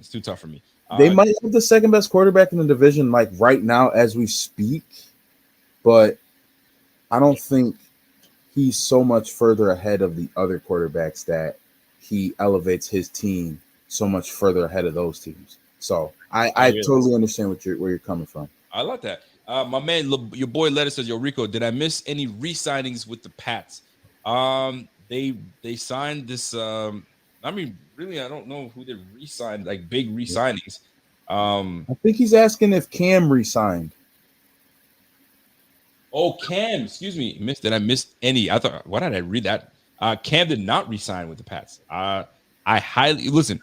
Cam said that he regrets going to the Patriots. It just was too quick, too fast. It just was, the fit wasn't there. And I agree with him. When he went to the Patriots, I was like, I hate the Patriots for him. Yeah. I would have went somewhere else, but not the Patriots. Just it wasn't it. And Cam was okay the first few. Once that COVID hit him, different play after that. Wasn't the same. You know what I'm saying? And then they really and truly they wanted Mac Jones to be the guy. But they needed a formidable quarterback enough that they can say, okay, Mac, you're going to be competing against Cam. Cam is, you know what I'm saying? Some say he could be a future Hall of Famer. I don't think so personally. But it's a thought. It's a thought. First ballot, definitely not, but it's a thought. But anyway, long story short, it's Mac Jones was the guy from the start. That was a bad move by Cam. You go into the Patriots, nah, it's not for you, man. It's like a flashy, flamboyant player going to Utah Jazz. It ain't for you, fam. It's not for you. Going. It's like a flashy player going to play for Popovich in San Antonio. No. You know what's funny? I was literally gonna say it would have been like if Tim Duncan went to the Lakers. Yeah, it's just you know what I mean? Tim Duncan's great. You know what I'm saying? I'm sure he would have had success, but it just would have been a weird fit. Yeah. You feel me? But yeah, so we're gonna move on. We're going last team we're gonna talk about. And that is the good old New Jersey Jets. Jets. So we're going to New Jersey Jets. I'm gonna let you start off with New Jersey. Okay. How you want to start it off? You talk. So, again, like I said, and while you're talking, I'm gonna pull up their roster and then we'll go into it. I just made a hot take about the Patriots roster being worse in the division. So I obviously feel as though that the Jets roster is, more talented, because when you think about some of these names, when you consider the fact that Now that they obviously just drafted Garrett Wilson. When you think about Elijah Moore, you've got Corey Davis. Braxton Berrios is a solid slot receiver. Very good. Yep. You talk about the return of Mekhi Becton. Elijah Vera Tucker from SC, had a great rookie year. Absolutely. Laken Tomlinson coming over from San Fran. Even Max Mitchell, fourth round pick. George but Fant, don't forget George Fant too, right? Exactly. So more depth there. Some young guys to build around. The tight end room. I'm not gonna say it's the best in football, but this tight end room is deep as hell. You got CJ tight end room? So you got CJ Uzama coming over from the Bengals. So coming off a Super Bowl run, had a breakout 2021 campaign. Absolutely. They draft Jeremy Rucker from Ohio State. I'm a big Ohio State fan, so Rucker's legit. Numbers aren't huge, but brings a lot of value as a do-it-all. Yep. Can block, good receiver, solid athlete. Just does a little bit of everything.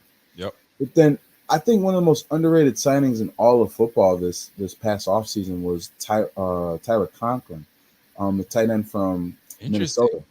Very underrated, very, very, very underrated. I'm going to read you off his stats from 2021 because he was a guy that, he was playing in Minnesota. Obviously, Minnesota wasn't, they weren't claiming a lot of headlines or anything like that in 2021.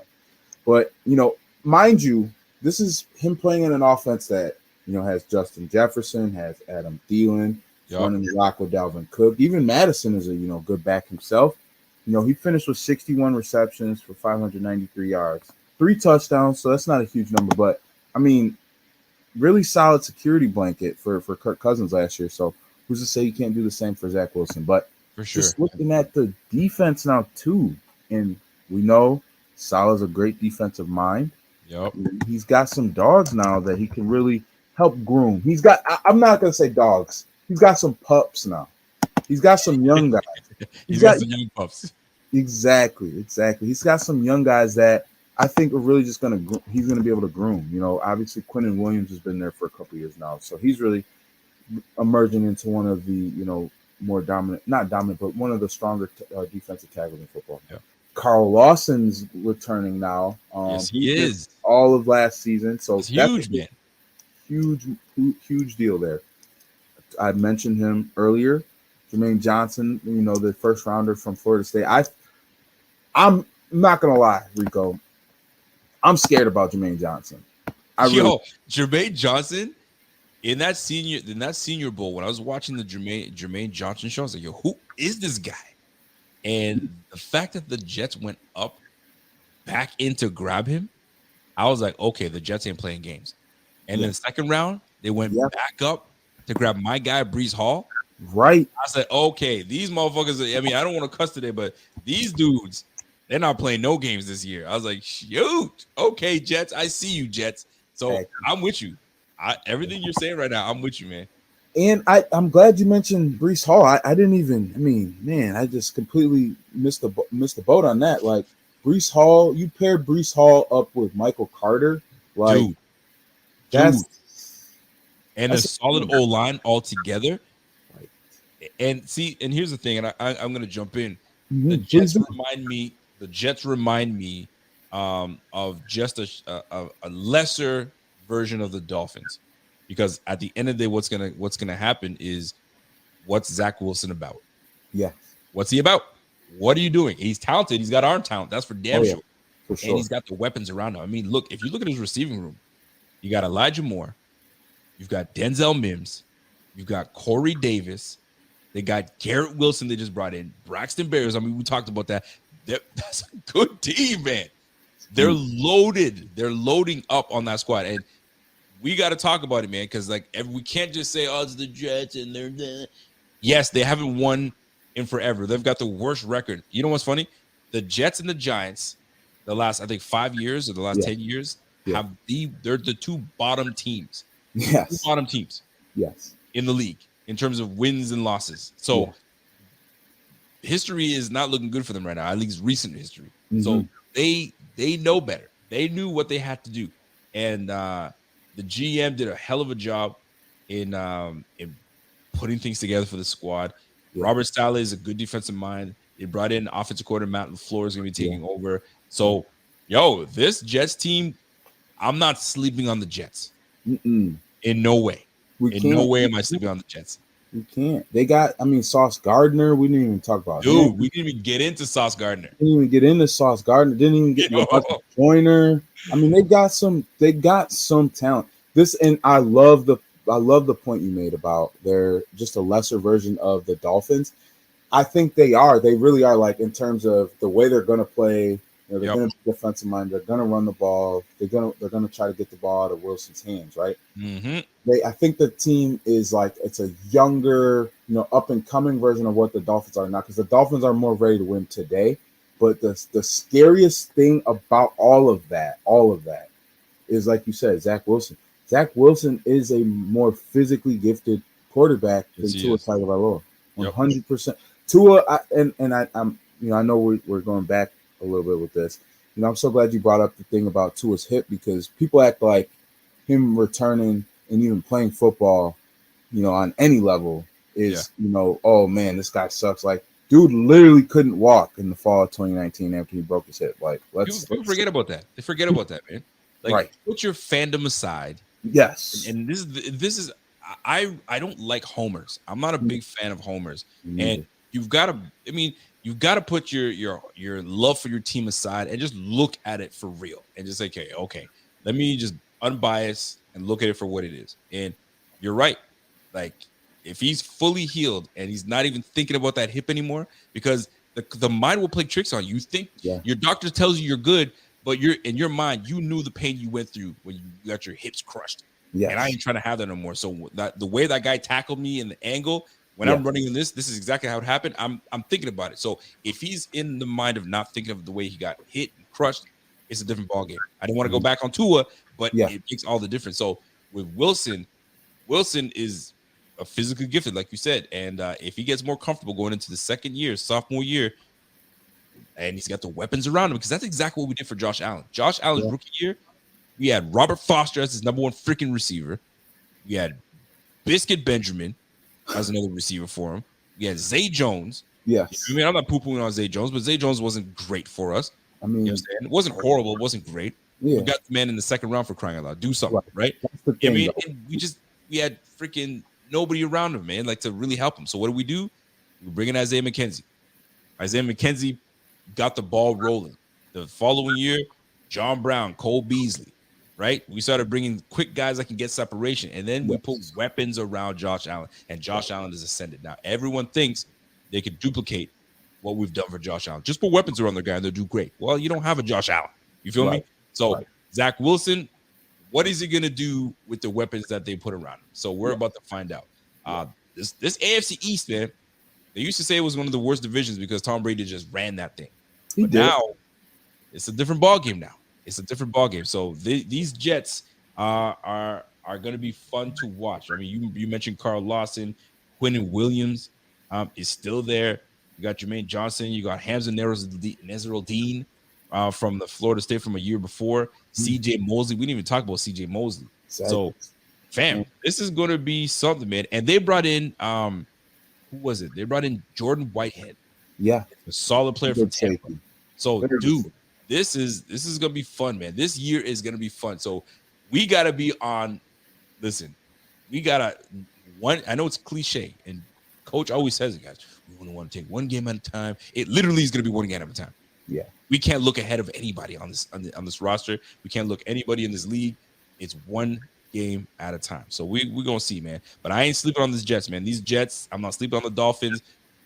The Patriots are the Patriots. You know what I'm saying? Bill Belichick is always going to give them a chance. Yeah. But, like, I'm with you, though. I think they're going to be last in the division. They'll be last in the division, and that's just what it's going to be, man. Yeah. So, shoot, man. That's the AFC East, man. I still think we win this division. Do we sweep the division? That's the question. What are your thoughts? Sweeping the division, that's got to be the goal for the Bills. I think if there's any team that can even think like that, it is the Bills, because they have that talent. They've got the see, this is what is like probably the scariest and like why there's such a national groundswell for the Bills. when you've got the type of talent that Josh Allen is at quarterback, when you've got the continuity in the coaching staff, even with guys like Dayball leaving, that's fine. You promote Ken Dorsey. Yeah. You the fact that, Josh's rookie deal hasn't necessarily, or his new deal hasn't necessarily kicked in yet either. So you still got extra money to play with. You can bring in Von Miller, you can bring in Jameson Crowder, all these names. It makes sense why there's such a a national following now for the Bills. But they're the only team in the division that can even think that way. I do think that I will say I do think Miami will get one. They're a talented team. Yep. They're a talented team. They really are. And the toughest thing is this, like the Bills, as talented this, I don't even know. It's probably not even, it could be considered a hot take, but this is a soft take, I'll say. Soft take? All right. Just lob it up there. The Bills, this Bills roster could be arguably the most talented that the team has had in history, but it may not even reflect in record because the AFC is probably as deep as we've ever seen it. So yes, you're right about that. I mean? Yep, that's a fair take. This AFC is deep. Jim Graham was like, "Yo, Rico, stop with the BS, man. The East is ours." Nobody's saying that. The East can still be ours. We may not sweep if we're being real. Like every team is gunning for you. It's a different ball game when you're on the top and trying to stay on top. Yeah, because everybody's trying to knock you down off your peg. So we may have to, give up a game. You know what I'm saying? I hope it's just one. I hope it's none, obviously. But we may have a game that we give up, maybe two. Shoot, yeah. I ain't trying to give up 3. I'm not trying to go 3-3 in that division. That's for damn sure. Because this AFC is too damn tough. So we've got to take care of our division. So that's the main thing that we got to focus on. But yeah, man, it's gonna be a tough one, man. So we talk about all the time getting predictions for the game. I ain't trying to get into predictions. We talk about all the time. I just want to win this division and go to the freaking Super Bowl, and that's it. And I want to get your take on this before we get out of here because we talk about it. I've been mentioning it the last couple of weeks, and we're talking about it's a lose-lose situation for Josh Allen and the Bills. Yeah, and by that I mean it's a lose-lose situation because let's just say we have such a great year, right? It's a win, right? But then when we go to the Super Bowl, here's where the loss comes in. They're gonna start, Radio Row. That's gonna be all about back in the 90s, we lost 4 years in a row, and how are you guys gonna this and how are you guys gonna that, right? So we go to the Super Bowl. That's number one. That's where we're talking about this again. And if we lose in the Super Bowl, then we're talking about 5 times in the Super Bowl you guys lost. You guys are 0-5. You know how they ripped LeBron for not being like Jordan going 6-0 in the finals, and they ripped LeBron. They're gonna rip the Bills if we are fortunate enough to go to the Super Bowl and then we lose. It's not good enough to just go there and say, "Whoa, we made it to the Super Bowl," like the Bengals last year. At least we made it to the Super Bowl. Nobody expected it, right? They can pull that. We can't. We're expected to go to the Super Bowl. Right. We're expected to go 17-0 if you want to watch what Vegas is doing. So a lot of pressure on the Bills, man. There's a lot of pressure on the Bills. But you know what I'm saying? Let's put some positive vibes in this bitch. Yes. Hopefully we can, exactly. Stomp out all the hoopla. And if we can put that aside and go in and get that one, that can just erase all the nonsense and we can start building. We can start building and going from there, man. That's it. That's all I wanted to jump in, man. But listen, ladies and gentlemen, this was a fantastic show. I'm glad my man Kari sat in here with me for an hour and a half. I don't think you expected to be on this long, but hey, we did it, and it doesn't even feel that way. It really doesn't, for real. So let the people know what pieces you have coming forward, what you're going to be doing in this long off season, and let them know where they can catch you and what articles are coming up. Yeah, first and foremost, so if you guys see on the screen, that's my @name @Riri_Demos. Twitter, Instagram as well. You can find me on Facebook as well, Kyrie Demos. I honestly, this off season time, it's very intriguing because got a lot of different things. To be honest, I can't even speak on some of the things because there are some things that are going to be announced hopefully in the next couple of weeks that I'm still figuring out. But a couple different places that I'm interviewing with, and some places that I'm involved with now that I may be expanding my role with. But all I know is that I will definitely be putting out some more pieces about the team. I've been doing a reading the rooms little section. I want to add into the one thing I'm going to be working on next is about the receiving core. Nice. Arguably the best in the league. So, but yeah, I appreciate you, Rico, and man, the content that Rico puts out. You guys are here for a reason, obviously. So it's just been an honor and a privilege to be on with you. And, listen, man, I'm excited, man. We got way more down the pipeline, my guy. So stay tuned. It's always what it is, man. It's the off season, folks. You guys know what it is. So just a reminder, folks. So I'm going on vacay next week, so I won't be on until the middle of July. So my man Rev is going to be holding it down. My man Z-Boss going to be holding it down, and I'm going to make sure that they encourage to jump in and get these writers on, like my man Kyrie, and we're going to try to make it happen for y'all, man. So appreciate all the love and support that you guys have been giving the Buffalo Fanatics. Is love, man. Yo, go out and check out the website. Listen, it's very simple, man. Supportbf.com, www.supportbf.com. Everything is there for your liking, for your entertainment, and we go from there. But before you get out of here, smash that like if you guys enjoyed the show. Throw them mics up like my man Namdi. I see you, Namdi throwing up the mics up. So your boy's gonna be traveling, man. I'm gonna be going back to Ontario to see fam. I haven't seen my grandmother in a long time. It's been a minute. That's my old lady, man. So I got to show off the little man. I just got a little man not too long ago. So you guys already know my story. So that's what it is, man. Yo, so keep supporting BF. It's the off season, man. It's gonna be tough. So while I'm over there in Ontario, I'm gonna try to jump on with my mobile and try to jump on the shows with the fellas. So we're still gonna try to give you some good content, man. So I appreciate you, Kyrie, for coming through. Look out for reading the rooms with my man Kyrie. He's gonna be doing the receiver room next. I'm looking forward to it. And that's it for us, man. So, ladies and gentlemen, you guys already know my spiel, man. Be good to one another. It doesn't take much. You know what I'm saying? There's a lot of nonsense going on in this world, man. So be positive, man. Show some love to everybody. And at all times, man, go Bills. So until next time, it's me and my man Kyrie. It's the Buffalo Fanatics. It's the Rico Report. And we are gone. You guys have yourself a fantastic evening. And we'll catch you on the flip side. Peace. Cool.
Oh, the car from Carvana's here. Well, will you look at that? It's exactly what I ordered. Like, precisely. It would be crazy if there were any catches. But there aren't, right? Right. Because that's how car buying should be. With Carvana, you get the car you want. Choose delivery or pickup and a week to love it or return it. Buy your car today with Carvana. Delivery or pickup fees may apply. Limitations and exclusions may apply. See our 7-day return policy at Carvana.com. If you're a podcast host, listen up, this one's for you. My name is Allie Jackson. I'm the host of Finding Mr. Height, a dating and relationship podcast that I've been doing for 4 years now, sharing my positive and practical approach to dating that's built on my own life experience. And I wanted to share another experience that I've had, my secret behind monetizing my show. It's called Red Circle, and I was just telling my colleague about how much I love their platform. With Red Circle, not only am I getting a seamless hosting experience, but I also love the support I receive in ad sales. It's not just typical ad sales either. It's targeted targeted opportunities based on my show and my life. And the platform is super simple. You just set your preferences and Red Circle matches you with sponsors that align with your show. You can vet every opportunity and their platform gives you great analytics. More recently too, my Red Circle team has brought me opportunities outside of my podcast on social media to really augment the podcast partnerships, bring them full circle. I just can't recommend them enough. If you want to give it a try, go to redcircle.com to get your free trial. That's redcircle.com for a free trial.